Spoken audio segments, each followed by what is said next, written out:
Nel 1593 a Roma uscì la prima edizione della Iconologia di Cesare Ripa, un dizionario per stabilire la forma che le stesse devono avere nell'arte, una guida per poeti, pittori e scultori. Iniziamo con amicizia. Donna vestita di bianco, avendo l'animo candido, con la spalla a sinistra scoperta ed il seno ignudo, non dovrebbe celar tranelli e la mano destra sul cuore. Può bastare. Il quadro di Paul Gauguin ci piace perché incrocia più amicizie. Quella di Paul con Vincent van Gogh, che durò oltre la lite feroce con morsi all'orecchio e fuga in Polinesia.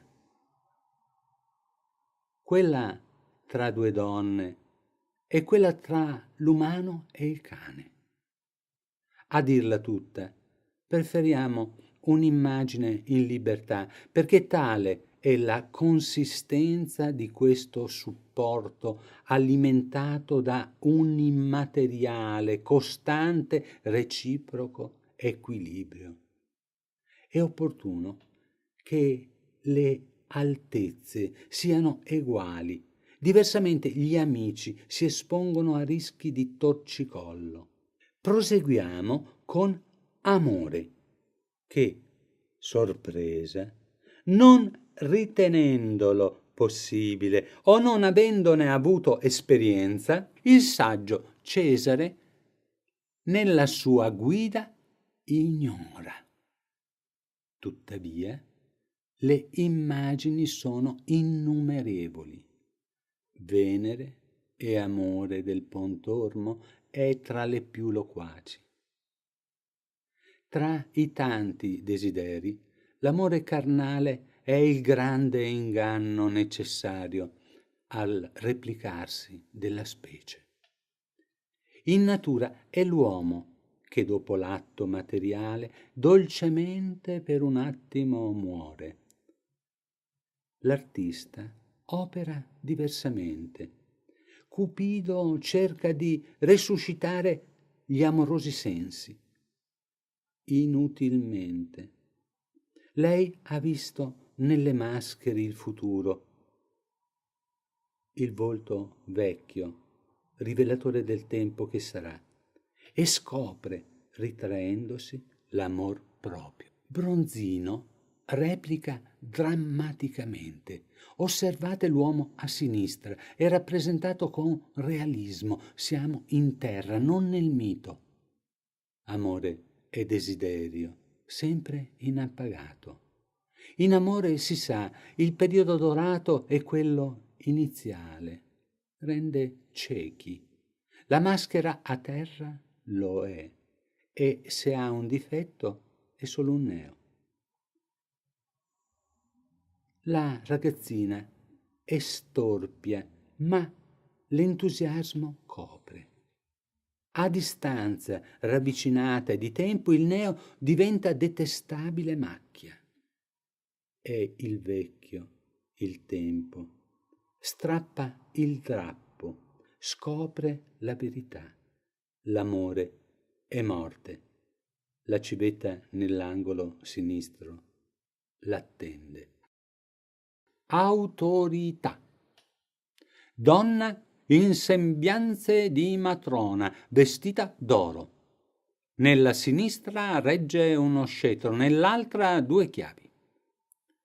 Noi disobbediamo con questo Cristo di Matthias Grünewald, poiché attendiamo che torni l'età dell'oro, che l'autorità sia responsabilità, rispettosa della misura umana. Solo gli dèi possono errare, esigere sacrifici, vite. È indegna dell'uomo la legge della natura: mangia o sarai mangiato, e nessuno accetti supinamente d'essere calpestato per abuso d'autorità. Il ritratto di donna ignota di William Girometti, surrealista milanese, ci aggrada, senza scettro e chiavi, senza esistere o possibilmente dandosi assente frequentemente. Una collana terrà lo scranno occupato, piccola concessione all'umana vanità. Carità. Donna vestita di rosso che tiene un cuore ardente nella destra e nel braccio opposto un bambino. Marcantonio Franceschini, pittore barocco bolognese, rispetta a metà l'insegnamento.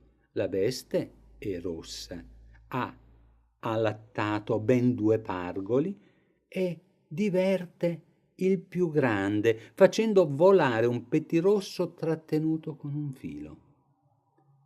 In un'atmosfera bucolica, ove il dono è la donna.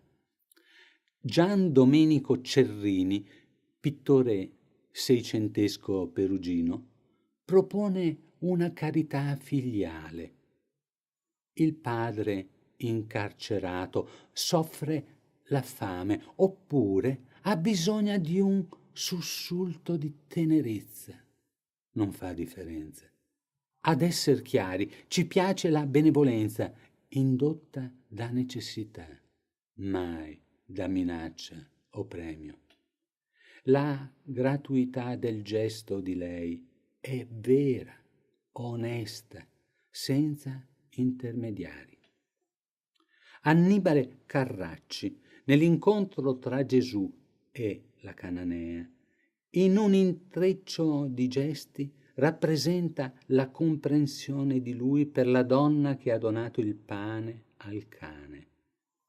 La carità senza intercessioni, senza la riconoscenza, certamente è la più cristiana. Coscienza, donna di sembiante bellissimo, vestita in bianco con la sopravveste nera, nella destra terrà una lima di ferro, avrà il seno sinistro scoperto dove la morderà un serpente che sempre stimola e rode l'anima del peccatore. Vincent van Gogh dipinge Sien mentre cuce, rammenda uno strappo con cura, coscienziosamente. Perché? Cos'è coscienza se non fare ciò per cui si ha predisposizione? Socrate ci ha indotto ad immaginare uno stato morale separato dalla ragione.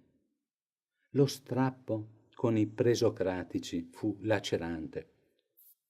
Guardandoci allo specchio, come propone Bosch, in un prezioso dettaglio del Giardino delle Delizie, si materializza l'indicazione di Cesare Ripa per il senso della colpa che attanaglia ed opprime il cuore. La trasmutazione avviene vivendo. La natura celebra la sua vittoria alterando ruoli, sconvolgendo leggi ad essa estranee. La consapevolezza di sé, educata dallo studio e dall'esperienza, è ridicolizzata in un intrigo tra delizia e castigo. La coscienza del vero. La risposta al conosci te stesso, sembra suggerire, può avvenire con l'artifizio massimo, quello dell'arte. Carlo Dossi, campione scapigliato, così si esprime distinguendo tra coscienza artistica e coscienza morale. Chi ha molto sviluppata la prima manca talora dell'altra. Io, ad esempio, provo assai più rimorso di una frase mal scritta che di una azione mal fatta.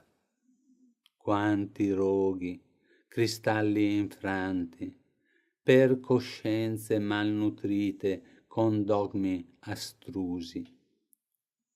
Livio Rossignano, pittore triestino, conobbe Dachau ed il gelido terrore del forno crematorio. Simbolo della libertà tra le varie proposte, scegliamo la donna che tiene alta la bandiera ed il fucile, guidando il popolo verso il proprio valore. Eugène Delacroix è stato un romantico, non un sentimentale. Sembrerebbe appropriato come il simbolo di liberazione femminile.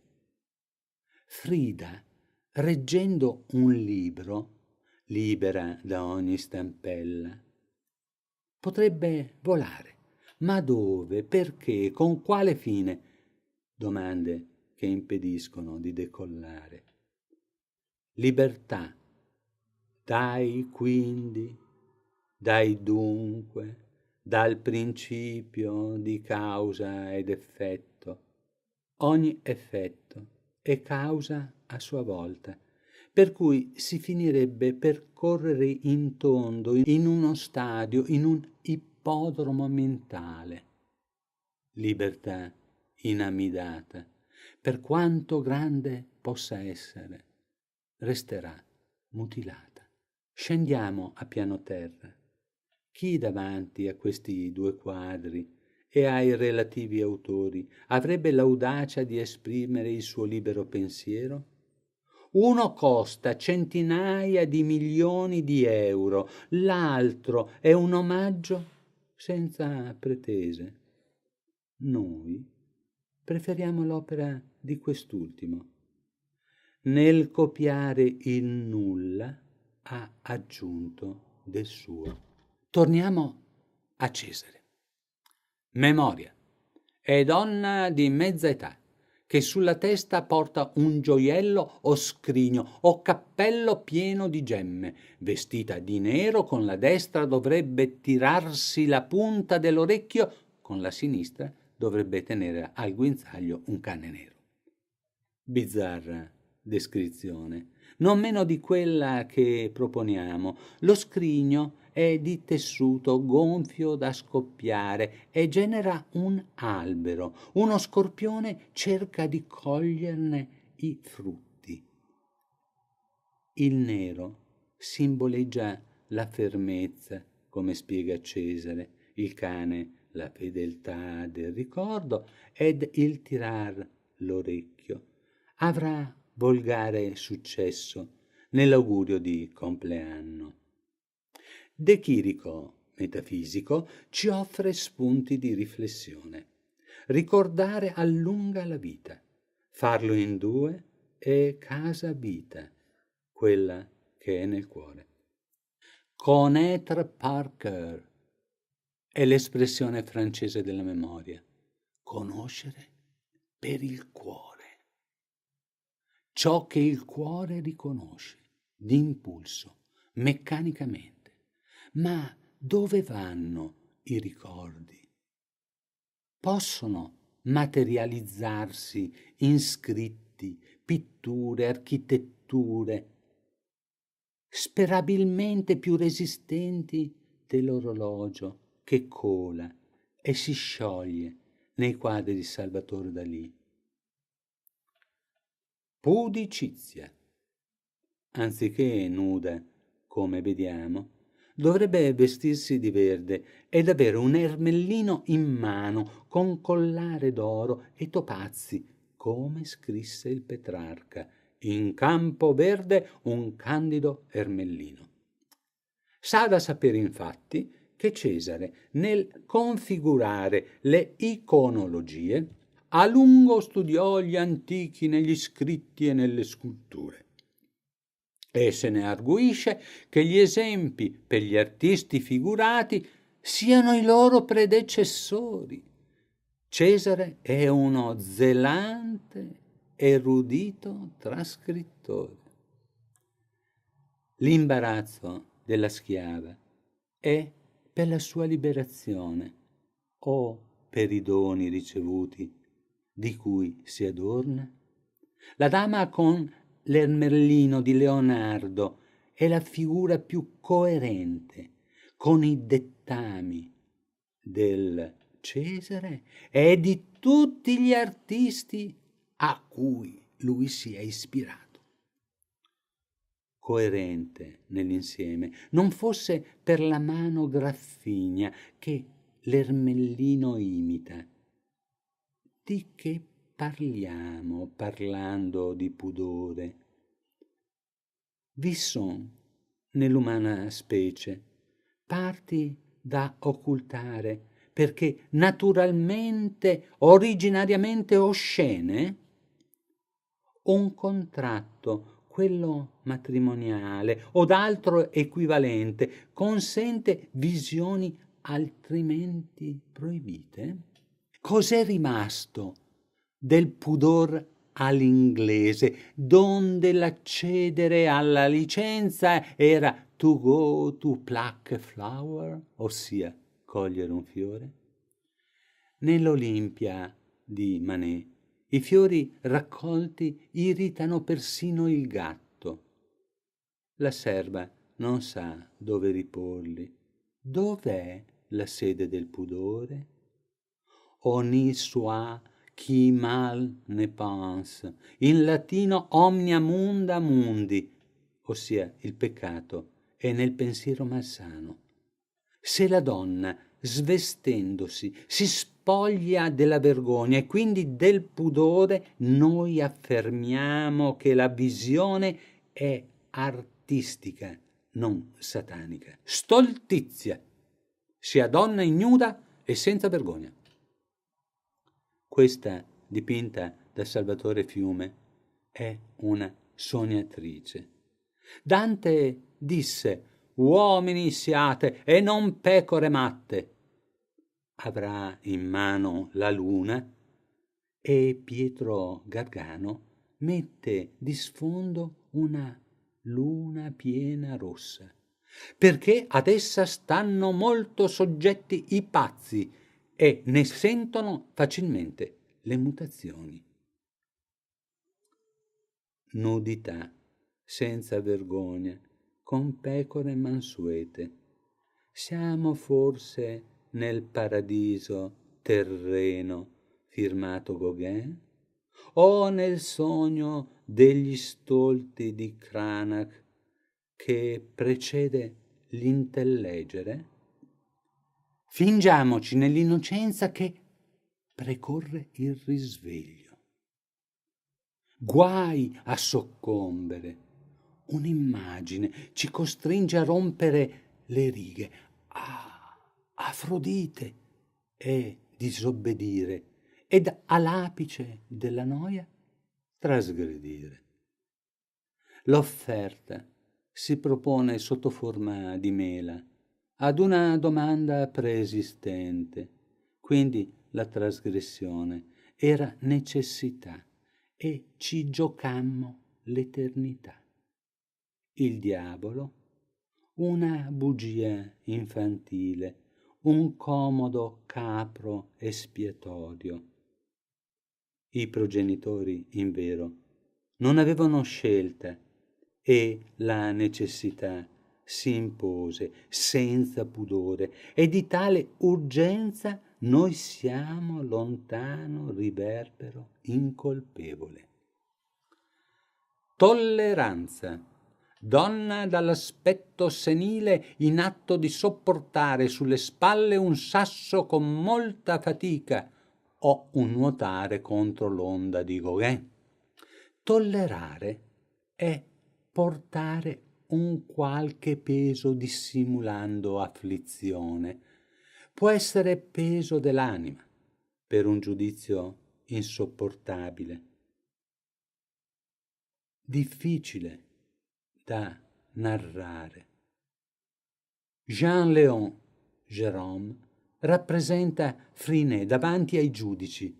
Friné, ossia ranocchia, per il colore olivastro della pelle, sopporta le derisioni e divenuta donna fu modella a Prassitele, che la immortalò nella Afrodite Cnidia, ora ai Musei Vaticani. ai pagani presocratici. Era estraneo il senso di pietà. Praticavano la tolleranza. Mai vi fu fra loro guerra di religione, torture, martiri. L'arte di Lovis Corinth sarebbe stata mal pagata. Di verità c'è ampia scelta. Fanciulla ignuda con veli bianchi attorno, lasciando apparire il corpo suo bello e delicato, quella di Tiziano colta nel pulire la caraffa alla fine della festa campestre. La verità, quindi, è ciò che resta dopo aver ripulito del superfluo o tolti i veli di menzogna, di ipocrisia che la coprono. Gustav Klimt condivide e la fa emergere per sottrazione. La verità degli umani necessita di obiezioni, derisioni ed ingiurie, da cui riuscir ad uscirne indenne. Il bacio di Giotto ha un dettaglio suggestivo. Osservate gli occhi. Gesù ha deciso. Giuda supplica. Le sue mani non ingannano e le aureole congiunte lo certificano. La verità è fatta più di falso che di vero e va cercata nei dettagli, ove Dio e il diavolo giocano ad ali.